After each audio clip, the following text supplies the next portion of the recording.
नमस्कार, hornbill TV देख रहे हैं आप। मैं हूं आपके साथ विशाल गर्ग। खबरों की शुरुआत करेंगे। 2014 के लोकसभा चुनाव में बीजेपी ने चुनाव प्रचार में जोर शोर से वादा किया था कि सत्ता में 100 दिन आने के बाद महंगाई को कंट्रोल किया जाएगा। देश की जनता ने विश्वास कर बीजेपी को सत्ता सौंप दी, लेकिन महंगाई कम नहीं हुई। 10 सालों से केंद्र में मोदी की सरकार है और मोदी सरकार में अब घर चलाना भी मुश्किल हो गया है। सब्जियों के दाम ऐसे बढ़ रहे हैं कि एक एक कर थाली से हरी सब्जियां गायब होती नजर आ रही है। जनता कह रही है, बस करो मोदी जी, अब जिंदा भी रहने दो।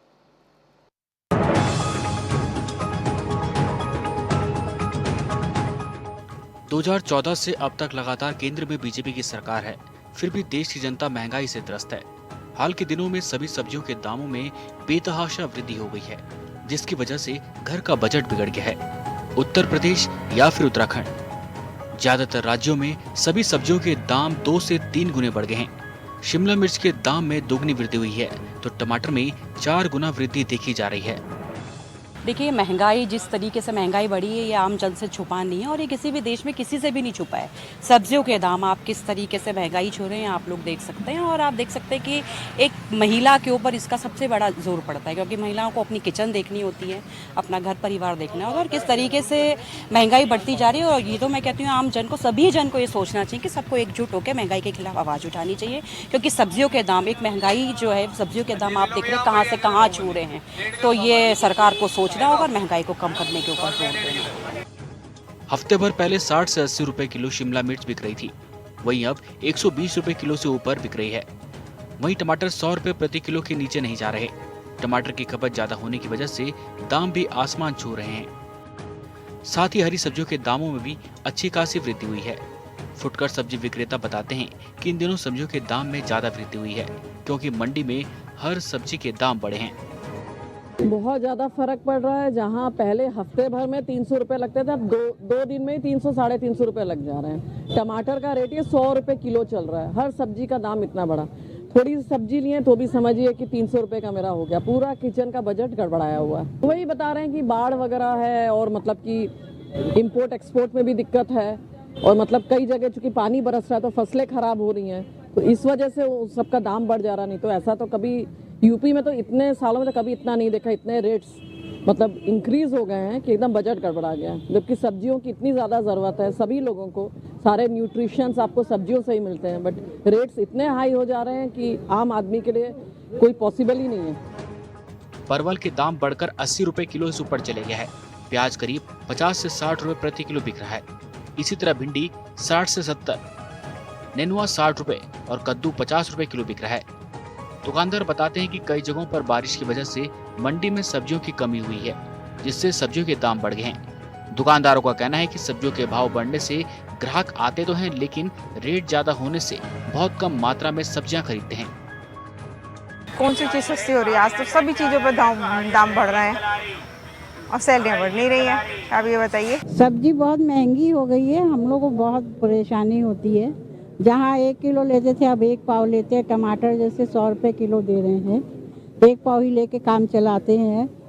और प्याज भी बहुत महंगा है, 50 रुपये का 30 रुपये 25 रुपये मिलता था। आलू ही 40 रुपये है। अब ये सब चीज़ें खरीदने में बहुत सोचना पड़ता है, बजट बिगड़ जाता है।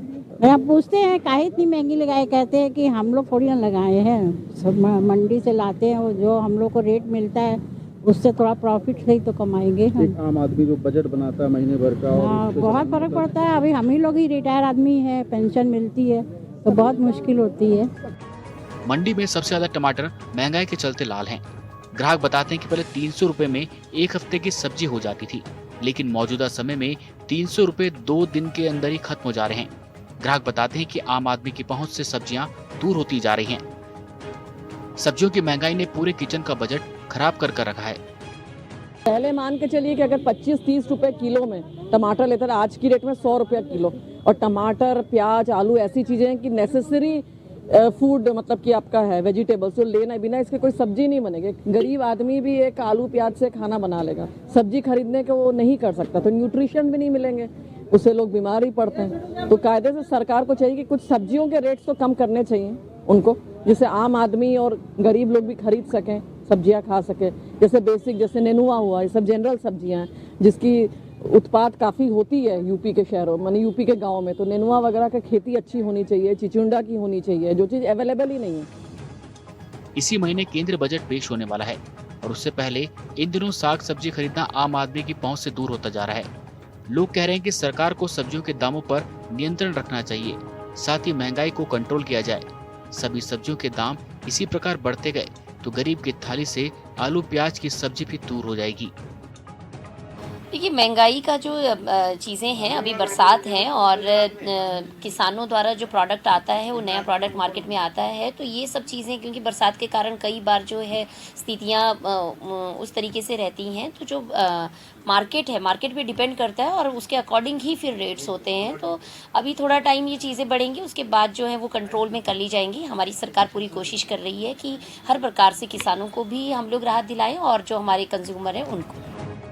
2014 लोकसभा चुनाव याद किया जाए तो पीएम मोदी ने अपने भाषण में सभी चुनावी जनसभाओं में कहा था कि जब वो मंच से महंगाई को लेकर कांग्रेस सरकार पर आरोपों की झड़ी लगाते थे और कहते थे कि बीजेपी की सरकार बनी तो 100 दिन में महंगाई को कंट्रोल कर लिया जाएगा।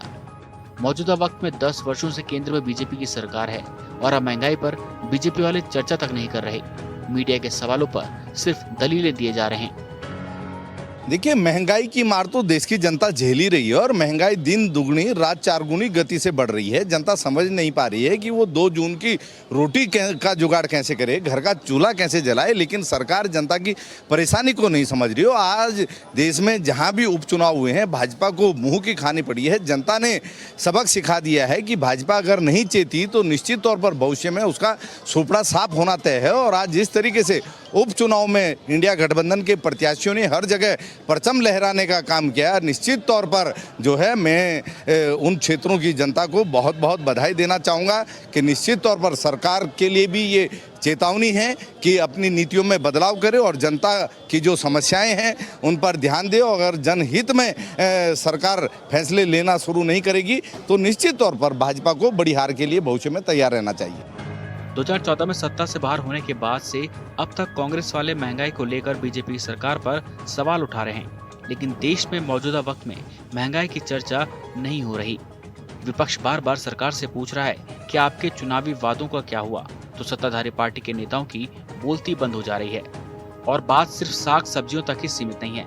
आज के दौर में शिक्षा से लेकर कपड़े तक सब कुछ महंगा है और आम आदमी की कमाई कम होती जा रही है। सच तो यह है कि मौजूदा वक्त में मध्य परिवार की जड़ें तक हिल चुकी हैं। यह अलग बात है कि कोई खुलकर कुछ नहीं बोल रहा। Bureau report, Hornbill TV. Badrinath विधानसभा उपचुनाव में जबरदस्त जीत के साथ नवनिर्वाचित कांग्रेस विधायक लखपत सिंह बुटोला ने क्षेत्र की जनता का आभार व्यक्त किया। इस दौरान टीसीपी तिराहे से लेकर अपर बाजार जोशीमठ होते हुए मारवाड़ी चौक तक कांग्रेस कार्यकर्ताओं के साथ मिलकर लखपत बुटोला ने जनता का आभार व्यक्त किया। वहीं इस दौरान कांग्रेस के कार्यकर्ताओं ने जबरदस्त नारेबाजी के साथ होली का जश्न भी मनाया। रोड शो से पहले लखपत बुटोला जोशीमठ के भगवान श्री नरसिंह नवदुर्गा मंदिर पहुंचे, जहां उन्होंने नरसिंह मंदिर और नवदुर्गा शक्ति मंदिर में दर्शन और पूजन कर आशीर्वाद लिया।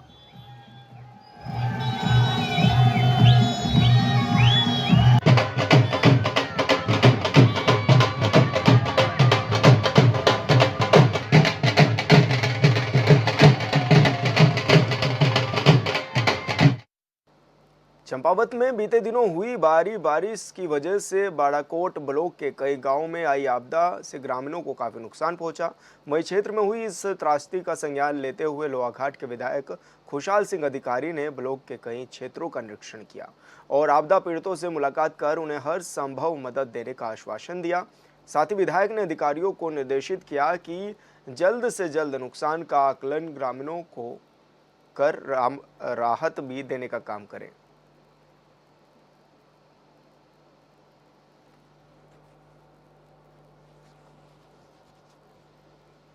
आपदा से ग्रामीणों को भारी। पौड़ी के मालन नदी के टूटे हुए पुल पर कछुआ गति से चल रहे मरम्मत कार्य की शिकायत पर डीएम ने कार्य का निरीक्षण किया। डीएम ने मौके पर पीडब्ल्यूडी के अधिकारियों और ठेकेदारों को फटकार लगाते हुए काम में तेजी लाने के निर्देश दिए हैं। तो ये 7 डेज और 4 डेज हो गए, 11। नेक्स्ट वाला बताओ। उनका पहला निरीक्षण मेरे द्वारा 2 जुलाई को किया गया था। उसका जो स्टार्ट है वो 12 मार्च का है और उसकी जो समापन की तिथि है कार्य की वो 12 दिसंबर 2024 की है। तो उस क्रम में उनके द्वारा जो किया गया काम है वो थोड़ा धीमा है और उन्हें कुछ पैरेलल एक्टिविटीज़ स्टार्ट की जानी है उनके द्वारा। तो इस संबंध में संबंधित एक्सीएन और कॉन्ट्रैक्टर को निर्देशित किया गया है। नीति आयोग की रिपोर्ट सामने आ गई है जिसमें कहा गया है कि सतत विकास लक्ष्यों की कसौटी पर उत्तराखंड देश भर में अव्वल है। यानी बीजेपी की सरकार में राज्य तेजी से तरक्की कर रहा है। वहीं दूसरी तरफ कई दिनों की उत्तरकाशी के बाड़ाकोट की खबर मीडिया की सुर्खियां बनी रही हैं, जहां के लोग 6 जुलाई से धरने पर बैठे हुए हैं और शुक्रवार को गुस्साए शहर के लोगों ने सभी सरकारी कार्यालयों को बंद करा दिया।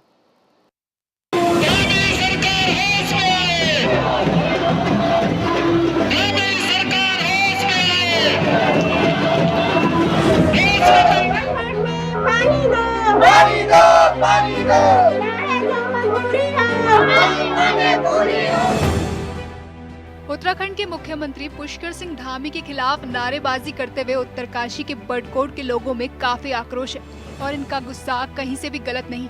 6 जून से शहर के लोग पेयजल समस्या दूर करने की मांग को लेकर अनिश्चितकालीन धरने पर बैठे और अब तक ना तो विभागीय अधिकारियों की नींद खुल रही, ना ही सरकार ध्यान दे रही। लिहाजा शहर के लोग गाजे बाजे के साथ सड़कों पर उतर गए और सरकार को एक तरह से चेतावनी दे रहे कि वक्त है होश में आओ, नहीं तो आगे नगर निकाय से लेकर पंचायत चुनाव तक सिर पर है, इसे याद रखो। दुर्भाग्य है कि गंगा यमुना हमारे यहाँ से निकलती है, हिमालय के तट में हम लोग रहते हैं जो पूरे देश की प्यास बुझाती हैं। आज उसके तट पे बसा बरकोट जो यमुनोत्री धाम का प्रथम पड़ाव है, जहाँ पे बरकोट का जनमानस ही नहीं बल्कि देश विदेश से आए हुए यात्री भी बेचारे पानी के बिन परेशान हैं। ये धामी सरकार, ये मोदी सरकार जो कहती थी कि घर घर नल, अब घर घर नल का क्या करें जब उस नल में पानी नहीं है। बरकोट के अंदर तिलारी पंपिंग योजना की जो फाइल है वो विगत कई वर्षों से लटकी हुई है। केवल 72 करोड़ रुपए का एक प्रोजेक्ट उस सरकार में जो डबल इंजन की सरकार अपने आप को कहती है और जो बरकोट की जनमानस के लिए 72,000 रुपए ये सरकार स्वीकृत नहीं कर सकती, तो इस सरकार को यहाँ से वोट मांगने का अधिकार भी नहीं है, क्योंकि यहाँ की जनता ने 4-4 सांसद, 5-5 सांसद इनको दिए हैं। हम लोग ये चाहते हैं कि धामी जी को जरा सी भी अगर जो शर्म है तो बरकोट की जनमानस की माताओं बहनों की फरियाद को सुने और हमारी जो है जो मांग है इस पे देखें और इस पे जो है विचार करें, ऐसे स्वीकृत करें। क्योंकि 1 हफ्ता हो गया, हमारी माताएं बहनें, हमारे बच्चे, हमारे बुजुर्ग बेचारे रोडों पे बैठे हैं, धरना कर रहे हैं। उत्तरकाशी के बड़कोट नगर पालिका में पंपिंग पेयजल योजना स्वीकृति को लेकर धरने के साथ ही 1 सप्ताह से भूख हड़ताल भी जारी है। नगर पालिका की जनता ने सरकार के खिलाफ एक विशाल प्रदर्शन किया, जिसमें महिलाओं से लेकर बच्चे बूढ़े तक शामिल हुए और सरकार को जल्द पंपिंग पेयजल योजना की स्वीकृति करने की चेतावनी दी। और कहना ये है कि बड़कोट नगर जो है वर्षों से पानी के लिए तरस रहा है। ये हर साल ये समस्या पानी की आती है, बरसात आती तो लोग भी भूल जाते हैं कि पानी आ जाता है, लेकिन इस समस्या का समाधान अभी तक नहीं हुआ है। सरकार ने, डबल इंजन की सरकार ने हर घर नल और हर घर जल की योजना चलाई, लेकिन पाइप भी कहीं भी 4 नल भी लगे पर पानी उन पे कभी नहीं आया। और कहीं टैंक बने हुए हैं, गाँवों में बने हुए हैं। अभी हमने टटाव में यज्ञ करवाए शिवपुरा, तो वहाँ सरकार की बड़ी बड़ी लिफ्ट योजना के टैंक बने हुए हैं, उन पे बोर्ड लग रखे हैं कि मतलब ये योजना जो है पूर्ण हो चुकी है, लेकिन वहाँ तक न तो पाइप बिछे हैं न पानी आया है अभी तक। वहाँ टटाव खेड़गांव में पानी नहीं पहुँचा। यहाँ यमुना नदी के किनारे बसा हुआ हमारे यहाँ बुजुर्ग लोग एक मसलो कहते हैं, बोलो दूर केवल गंगा न हो, नजदीक का तमाश लो, कि दूर के लोग तो यमुना नदी का पानी यूज कर रहे हैं। उनकी मसूरी में पंपिंग योजना चल रही है, सारी मसूरी त्रस्त हो रखी है और यहाँ नदी के किनारे बड़कोट बसा हुआ है, लेकिन हम लोगों को पानी पीने के लिए नहीं है। हम केवल देखते हैं कि नदी का पानी है और लोगों को आजकल पानी ढो ढो के कमर टेढ़ी हो गई है। पशु परेशान है, बच्चे परेशान है पीने के लिए, और गर्मियों का सीजन नहाने के लिए भी चाहिए। पानी ज्यादा यूज होता है, पानी नहीं है। दरअसल 6 जून से धरना और 6 जुलाई से महंत केशवरी गिरी महाराज भूख हड़ताल पर बैठे थे, जिन्हें 11 जुलाई को जबरन पुलिस प्रशासन ने अस्पताल में भर्ती करा दिया। पुलिस को लगा कि भूख हड़ताल खत्म करने से मामला शांत हो जाएगा, लेकिन केशव गिरी महाराज की जगह अब पूरन सिंह रावत भूख हड़ताल पर बैठ गए। तो मैंने इनका दुख दर्द देखने के लिए 1 महीना से चलता धरना प्रदर्शन ये आ रहा है और कोई सुनवाई नहीं हो रही है। प्रशासन तस से मस नहीं हो रहा है। यहाँ के नेताओं को जू नहीं रेंग रही है। तो उनका दुख दर्द देखने के लिए मैंने प्रण किया है कि मैं भूख हड़ताल करूंगा, चाहे प्राण चले जाए, लेकिन ये प्रण नहीं जाएगा। इसलिए मैं समस्त जनता के साथ हूँ और अब प्रशासन को जागना चाहिए और नहीं तो यहाँ पर पूरा यमुना घाटी, पूरा ये सब घाटी इकट्ठी हो जाएगी और फिर प्रशासन को क्या संदेश दिया जाएगा वो खुद ही समझ सकते हैं। हम लोग यहाँ पर जो है 1 महीने तो हम लोग कल भी धरना चलाया और 6 तारीख से हम लोग जो है भूख हड़ताल पर हैं। पहले महाराज के जी है और उनको जो कल जबरदस्ती है पुलिस वालों ने उठा कर ले लिया है और कल से 4:30 बजे से मैं भूख हड़ताल पर बैठा हूँ। मैं तब तक नहीं उठूंगा जब तक हमारी पेयजल योजना स्वीकृत नहीं हुई। मेरे चाहे यहाँ प्राण निकल जाएंगे और चाहे कुछ हो जाए, शासन कुछ जाए, कितनी कोशिश में तब तक नहीं उठूंगा जब तक पेयजल परियोजना स्वीकृत नहीं हुई। पहाड़ी जनपद उत्तरकाशी के बड़कोट में पेयजल पंपिंग योजना के निर्माण की मांग को लेकर प्रदर्शनकारियों ने शहर में जन आक्रोश रैली निकाली। प्रदर्शनकारियों का कहना है कि अगर अब भी प्रदेश सरकार नहीं जागी तो आगे उग्र आंदोलन शुरू किया जाएगा। बड़कोट के रामलीला मैदान में शहर के सैकड़ों लोग एकत्रित हुए। उसके बाद प्रदर्शनकारियों ने पूरे शहर में प्रदेश सरकार के खिलाफ नारेबाजी करते हुए जुलूस प्रदर्शन किया। इस दौरान प्रदर्शनकारियों ने पूरे बड़कोट बाजार को बंद करवाया और उसके बाद सभी स्कूलों में पहुंचकर विद्यालयों को बंद करवाया। उसके बाद तहसील मुख्यालय में भी जमकर प्रदर्शन किया गया।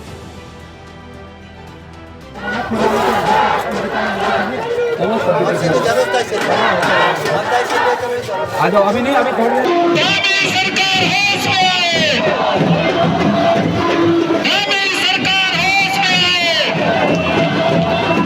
और अभी तो एक एक करके बैठे हैं, लेकिन आगे हम 10-10 भी बैठेंगे, 100-100 भी बैठेंगे, लेकिन पूरा बड़कोट जो है इस हड़ताल में आएगा और जनता के अंदर जो है दिन प्रतिदिन आक्रोश आ रहा सरकार के प्रति। तो मैं सरकार से यही आग्रह करना चाहती हूँ कि अभी भी आपके पास समय है और हमारी मांग को पूरी करें और पंपिंग जो हमारी ये योजना है इसको स्वीकृति दें और इस पे काम शुरू करें। हम आपसे कुछ नहीं मांग रहे हैं, एक मूलभूत समस्या है, ये मूलभूत मांग है हमारी पानी की। और पानी हमारे यहाँ से बह के जाता है, जमुना जी हमारे यहाँ से जा रही है नीचे और उससे नीचे सिंचाई होती है, लेकिन हमको जो है पीने के लिए वो पानी नसीब नहीं है। और जमुना जी जब आती है तो नुकसान हमारा किया, क्यारियां हमारी बही, खेत हमारे बहे, मकान हमारे बहते हैं, लेकिन हमको उसका पानी नसीब नहीं होता है। प्रदर्शनकारियों का कहना है कि बीते 1.5 महीने से वो पेयजल योजना की वित्तीय स्वीकृति की मांग को लेकर धरना दे रहे, लेकिन उसके बाद भी सरकार नहीं जाग रही। अगर इसी तरह चलता रहा तो आगे और भी उग्र आंदोलन किया जाएगा। उन्होंने कहा कि धरना प्रदर्शन तब तक जारी रहेगा जब तक धरातल पर कार्य नहीं होता है। साथ ही जो पेयजल योजना की वित्तीय स्वीकृति को लेकर भ्रम की स्थिति पैदा कर रहे हैं, उन्हें भी आड़े हाथों लिया जाएगा। बड़कोट नगर पालिका यमुनोत्री धाम का मुख्य पड़ाव। देश विदेश के जो आम श्रद्धालु हैं, वो चाहे धरासू से चाहे विकास नगर से, जहां से भी जो हरिद्वार से यात्री चलते हैं, बड़कोट उनका मुख्य पड़ाव होता है। 10 से 15 हजार पर डे यहाँ श्रद्धालु रुकते हैं। बड़कोट की आबादी 35 से 40 हजार है। हर साल जो है भीषण जल संकट से बड़कोट परेशान होता है। लगातार डिमांड रहती है कि बड़कोट में एक पंपिंग पेयजल योजना दी जाए। 2018 में प्रतिकर बंट गया, जमीन जो है एक्वायर कर ली विभाग ने, 24 आ गया, अभी तक भी जो है जल पंपिंग पेयजल योजना नहीं बनी। तो बड़कोट के लोग, बच्चा बूढ़ा बुजुर्ग सब परेशान हैं सिर्फ इस बात को लेकर कि पंपिंग पेयजल योजना आए। छोटी छोटी योजनाएं दी जा रही हैं, ये लॉलीपॉप है, 1 साल 2 साल तो राहत मिल सकती है, लेकिन लॉन्ग टर्म जो है हमको राहत नहीं मिलने वाली। तो उत्तराखंड सरकार से हम लोग लगातार मांग कर रहे हैं। 6 जून से कार्मिक धरना चला, 6 जुलाई से अनिश्चितकालीन धरना और भूख हड़ताल शुरू हो रखी है। स्वामी जी जो है जबरन उठा दिए गए। अब पूरण सिंह रावत जी जो हमारे समाज सेवी वो बैठे हैं भूख हड़ताल पे। ये भूख हड़ताल का सिलसिला तब तक जारी रहेगा जब तक कि बड़कोट पेयजल पंपिंग योजना हमारी स्वीकृत नहीं होती है। उत्तराखंड सरकार से हमारी गुहार है, निवेदन है कि इसको जन आक्रोश को जो है दूसरे उसमें तब्दील न होने दें। आप इस पंपिंग पेयजल योजना को स्वीकृत करें ताकि बड़कोट की जनता को राहत मिले। सब लोग परेशान हैं, बीमार हो चुके हैं लोग, कमर में दर्द, पैरों में दर्द, हाथों में स्वेलिंग, पेट में स्वेलिंग, ये तक यहाँ पे पानी ढो ढो के हो गए हैं। टैंकर पर्याप्त नहीं है, बारिश ऊपर से नहीं हो रही है, नीचे जो है पानी नहीं मिल पा रहा है। तो धामी सरकार से उम्मीद है कि वो जल्द पंपिंग योजना हमारी स्वीकृत करे। उत्तराखंड में मौजूदा वक्त में 4 धाम यात्रा जारी और उत्तरकाशी के बड़कोट से होकर तीर्थ यात्री धामों तक पहुंचते हैं। ऐसे में स्थानीय लोगों के साथ ही तीर्थ यात्रियों को भी परेशानी हो रही है, जिससे इनकार नहीं किया जा सकता है। साथ ही बाजार बंद होने के कारण दूर दराज से आए ग्रामीणों को परेशानी का सामना करना पड़ा। राज्य के सीएम पुष्कर सिंह धामी लगातार अधिकारियों को पेयजल समस्याओं को दूर करने के आदेश दे रहे हैं, फिर भी बड़कोट में समस्याओं का समाधान नहीं हो रहा है। लिहाजा अब लोगों में सरकार के खिलाफ भारी नाराजगी है। पानी की पेयजल योजना की द्वितीय स्वीकृति को लेकर शांतिप्रिय ढंग से चल रहा था और अभी भी चल रहा है, लेकिन सरकार अब भी अगर हमारी मांग को नहीं मानती है, ये जन जन की समस्या है। बड़कोट में निवास करने वाले लोगों के साथ ही यमुनोत्री धाम का बड़कोट मुख्य पड़ाव है और मुख्य पड़ाव होने के कारण यहाँ देश विदेश से लोग आते हैं यात्रा के समय पे। और मेन समस्या यात्रा काल के समय पे जो है विगत कई वर्षों से पानी की होती आई है और इससे यात्री भी परेशान है। आम जनमानस के साथ साथ यात्री भी परेशान है, बच्चा परेशान है। बच्चे विद्यालय जाने से पहले जो है उनको पानी की चिंता हो रही है, कई दिनों तक वो नहा नहीं पा रहे हैं, समय से ड्रेस की धुलाई नहीं हो पा रही है क्योंकि पीने के लिए पर्याप्त पानी नहीं है, तो नहाएंगे धोएंगे कहाँ से। उत्तराखंड में 2017 से ही बीजेपी की डबल इंजन वाली सरकार है और सरकार के कई दावे। हाल ही में शुक्रवार को नीति आयोग की रिपोर्ट सामने आई, जिसमें कहा गया कि सतत विकास लक्ष्यों की कसौटी पर उत्तराखंड देश भर में अव्वल। तो फिर ऐसे में सवाल है, क्या फाइलों में ही विकास कार्य हो रहे? और अगर ऐसा नहीं है तो कई दिनों से धरना दे रहे बड़कोट वासियों की छोटी सी मांग क्यों नहीं पूरी की जा रही?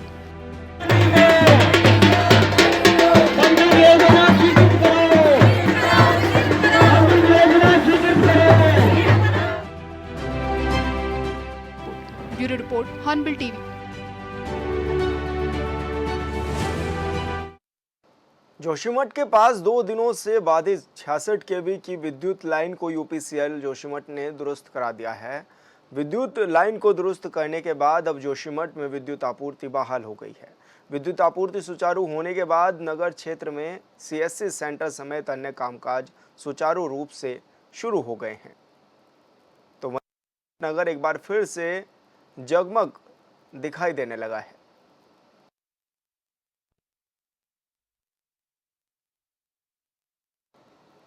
और फिलहाल इस बुलेटिन में इतना ही। आप देखते रहिए हॉर्नबिल टीवी। नमस्कार।